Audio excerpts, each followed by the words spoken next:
শুভ সন্ধ্যা। সম্মানীয় অতিথি যারা রয়েছেন সবার প্রতি আমার শ্রদ্ধা। দেবাংশু একগাদা কথাবার্তা বলল, সেখানে চ্যালেঞ্জ অনেক কিছু করলো, শান্তনু ঠাকুর থেকে শুরু করে শুভেন্দু অধিকারী। দেবাংশুর চ্যালেঞ্জ থেকে কেউ বাদ গেল না।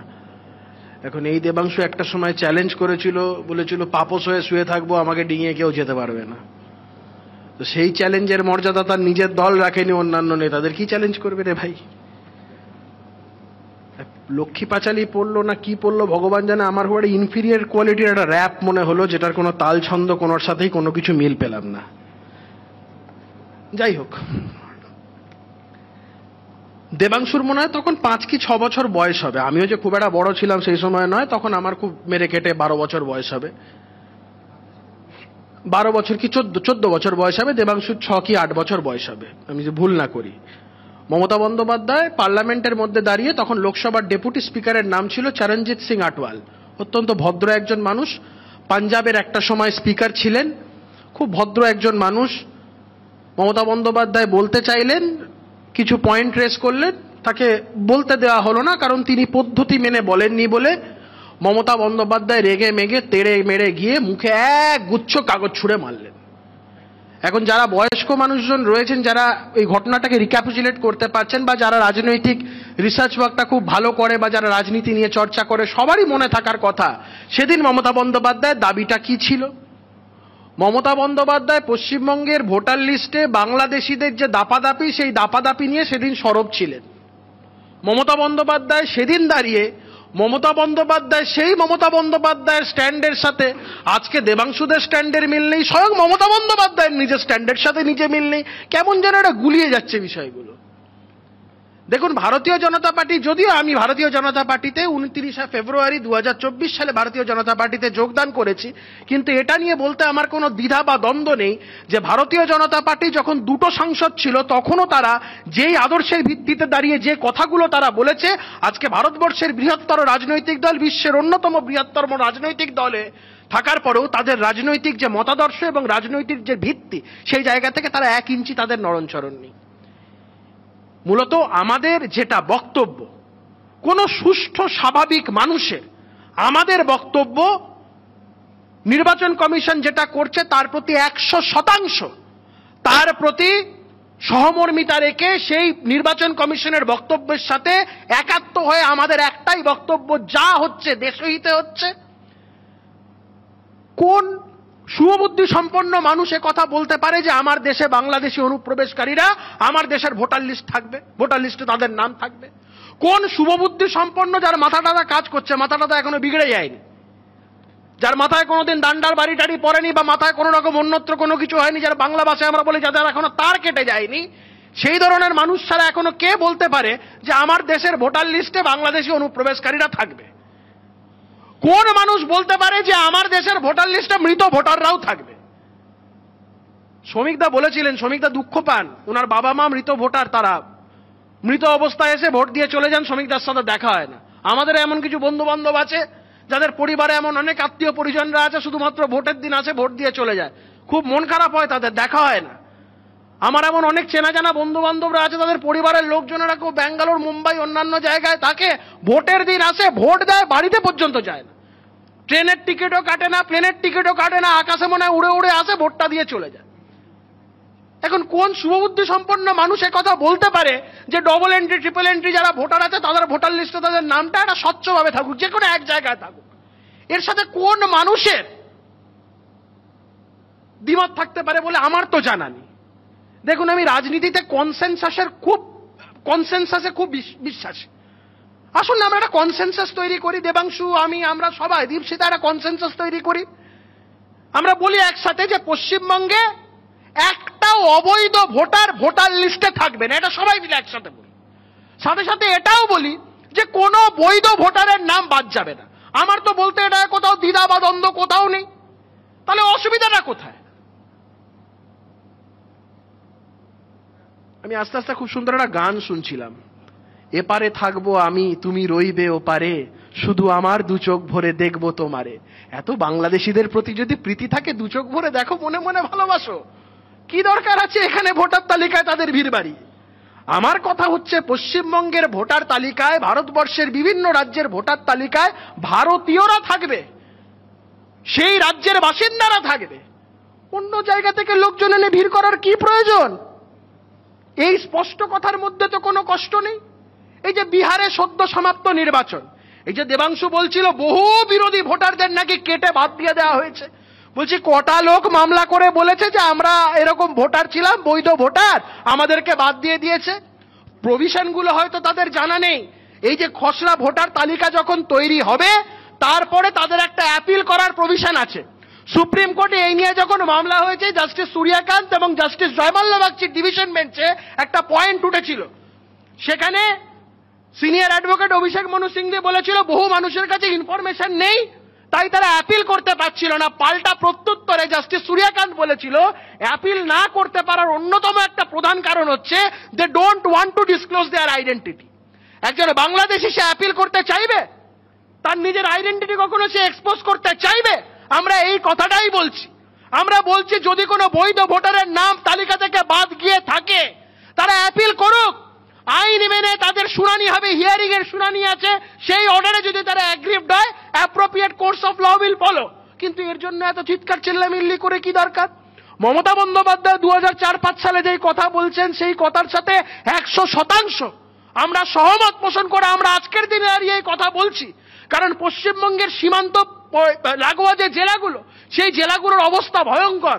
আমরা বিভিন্ন সময় দেখি সেই জায়গাতে আবার তৃণমূলের বিভিন্ন নেতারা আবার রেড চার্ট তৈরি করে দেন, আধার কার্ড বানাতে এত টাকা, ভোটার কার্ড বানাতে এত টাকা, প্যান কার্ড বানাতে এত টাকা, সুন্দর চার্ট সিস্টেম করে দেওয়া আছে।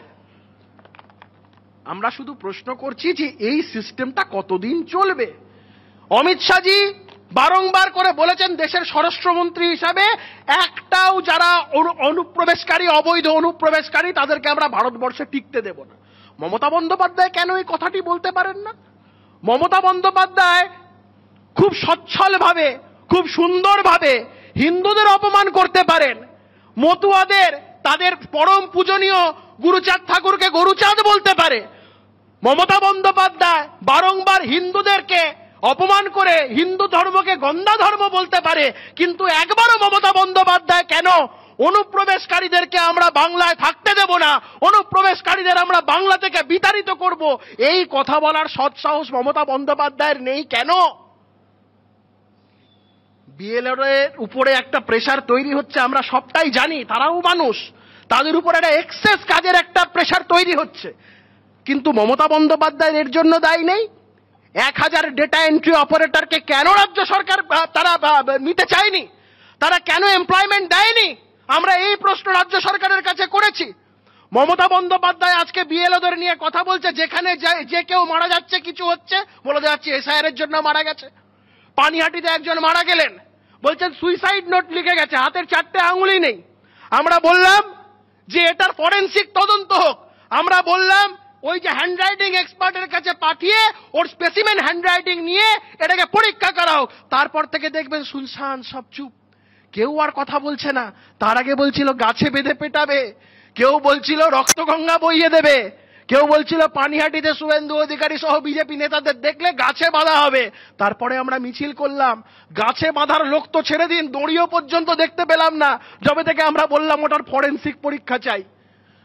আমরা বলছি যে কোনো মানুষ যারা এই গোটা প্রক্রিয়াটার সাথে জড়িত তারা সবাই একটা মারাত্মক প্রেসারের মধ্যে আছেন, এটা অস্বীকার করার কোনো জায়গা নেই। কারণ যারা এই কাজগুলোর সাথে যুক্ত তারা কেউ স্পেশালাইজড, এই ইলেকশন প্রক্রিয়াতে তারা স্পেশালাইজড নন। ইলেকশন কমিশনকে তাদের হেল্প নিতে হচ্ছে এবং তারা যে কাজটা করে দিচ্ছেন এটা তারা দেশের স্বার্থে এই কাজগুলো করছেন। কিন্তু সরকার তাদের প্রতি যেই কর্তব্যগুলো করার কথা ছিল, যেই টাকাটা সরকারের দেওয়ার কথা ছিল, সরকার কি সেই টাকাগুলো দিচ্ছে? এমপ্লয়মেন্ট যেগুলো দেওয়ার কথা ছিল ডেটা এন্ট্রি অপারেটর, সেগুলো তাদের দিচ্ছে? তাদেরকে এনিউমারেশন ফর্ম নিতে হচ্ছে, সাথে সাথে তাদেরকে ডেটা এন্ট্রি করতে হচ্ছে, যেই কাজগুলো তাদের করণীয় নয় সেগুলোও তাদের করতে হচ্ছে। এর দায়টা শুধুমাত্র একা নির্বাচন কমিশনের নয়, আর আমরা নির্বাচন কমিশনের মুখপাত্র নই। আমিও বলেছিলাম একবার নয় বারবার, আমাদের নেতা সজল ঘোষ তিনিও বারবার বলেছেন যে আমাদের বিএলওদের উপর যদি এই লাগাতার আক্রমণ চলতে থাকে, বিএলওদের উপর বিভিন্ন জায়গায় যেই সমস্ত বিএলওরা সিদ্ধারা সোজা রেখে কাজ করছে তাদেরকে যেভাবে আক্রান্ত হতে হচ্ছে, এর বিরুদ্ধে যদি নির্বাচন কমিশন ব্যবস্থা না নেয় আমরা প্রয়োজনে নির্বাচন কমিশন ঘেরাও করব। আমাদের নির্বাচন কমিশনের সাথে অত পীড়িত নেই। আমরা চাই পশ্চিমবঙ্গে তথা সারা ভারতবর্ষ জুড়ে election commission being N autonomous body, তারা নিজেদের কাজ একদম ইন্ডিপেন্ডেন্টলি তারা করুক। কোথাও যখন তেলেঙ্গানাতে এসআইআর, মানে প্র্যাকটিক্যালি এসআইআর 22 লক্ষ ভোটার যখন বাদ গেল, তারপরে যখন কংগ্রেস ক্ষমতায় এলো, কই তখন তো কেউ কিছু বললো না। 2002 থেকে 2004 সারা দেশ জুড়ে, যদিও পশ্চিমবঙ্গে সুমনদা রাইটলি পয়েন্ট আউট করেছে, এই এসআইআর হয়ে যাওয়ার পরে তো এনডিএ সরকার ছিল না, ইউপিএ সরকার আবার ক্ষমতায় এসেছে। কই এই কথাগুলো তো কেউ তখন বলে না। শুধুমাত্র হেরে গেলে নির্বাচন কমিশনের দোষ। কংগ্রেস যখন অন্যান্য রাজ্যগুলোতে যেতে, কংগ্রেস যখন প্রায় আজকে 44 থেকে 45 থেকে 100টার কাছাকাছি আসন পায়, কই তখন নির্বাচন কমিশনের তো দোষ দেয় না। আজকে ওই বাংলাতে যে কথাটা ছোটবেলা থেকে আমরা শিখে এসেছি, নাচতে না জানলে উঠোনের দোষ, মমতা বন্দ্যোপাধ্যায় থেকে শুরু করে প্রত্যেক কটা রাজনৈতিক দল, তারা রাজনৈতিকভাবে তারা বিজেপির কাছে পরাস্ত হয়ে আজকে বিভিন্নভাবে তারা এই কথাবার্তাগুলো তুলছেন। আজকে মমতা বন্দ্যোপাধ্যায় দীর্ঘদিনের রাজনৈতিক একজন ব্যক্তিত্ব, তিনি চোখের সামনে দেখতে পাচ্ছেন পশ্চিমবঙ্গে এই ব্যাপক হারে চাকরি চুরি, পশ্চিমবঙ্গে এই ব্যাপক হারে দুর্নীতি। আগামী দিন পশ্চিমবঙ্গের মানুষ মমতা বন্দ্যোপাধ্যায় চোখে আঙুল দিয়ে দেখিয়ে দিচ্ছেন যে পশ্চিমবঙ্গের ভবিষ্যৎ আর যাই হোক না কেন মমতা বন্দ্যোপাধ্যায় নন। কারণ মমতা বন্দ্যোপাধ্যায় যেভাবে পশ্চিমবঙ্গের মানুষের সাথে অনাচার করেছেন, যেভাবে পশ্চিমবঙ্গের মানুষের সাথে ব্যভিচার করেছেন, মমতা বন্দ্যোপাধ্যায় বুঝতে পারছেন যে এখন থেকেই তার যাওয়ার পথটা প্রশস্ত। তাই তিনি এখন থেকে কাঁদুনি গেয়ে রাখছেন যে এই ইলেকশন কমিশন আমাদের হারিয়ে দিল। আমি শুধু একটা কথা বলবো, 70% উপরে ফর্ম, এনিউমারেশন ফর্ম এই মুহূর্তে দাঁড়িয়ে ডিজিটাইজড হয়ে গেছে। 4 তারিখের পর কয়েকদিনের মধ্যেই আমরা জানি খসড়া একটা তালিকা বেরোবে। মমতা বন্দ্যোপাধ্যায়, দেবাংশুরা এই মুহূর্তে তাদের এনার্জিটা ওয়েস্ট না করে যেই সমস্ত মানুষের নাম তালিকা থেকে বাদ যাবে, যেই সমস্ত বৈধ ভোটারদের তালিকার নাম থেকে বাদ যাবে, তাদের জন্য অ্যাপ্রোপ্রিয়েট কিভাবে অ্যাপিলের প্রভিশনটাকে সাথে করে নিয়ে তাদেরকে অ্যাপিল করা যায় সেই দিকে তারা নজর দিন। আমরা এই অ্যাপিলের দিকে তাকিয়ে থাকব যে কটা মানুষের নাম বাদ গেল আর সেই বাদ যাওয়া নামের মধ্যে থেকে কতগুলো অ্যাপিল হলো। আর তারা যারা বলছে না ওই কতগুলো বাংলাদেশি, কতগুলো রোহিঙ্গা, ওই তখনই দুধ কা দুধ পানি কা পানি হয়ে যাবে। এত চিন্তা করার কিচ্ছু নেই।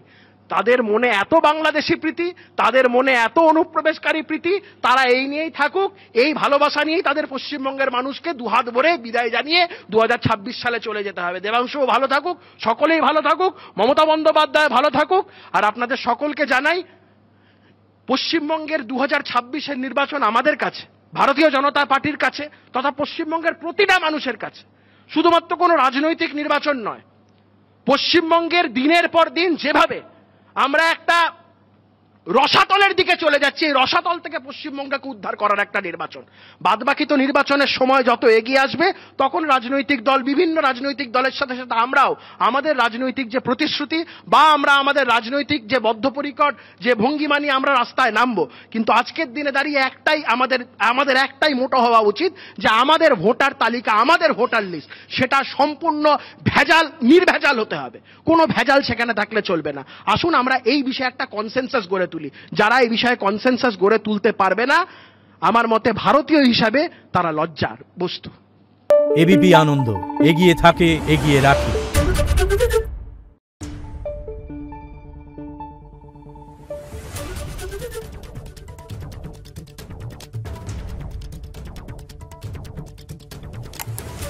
Thank you.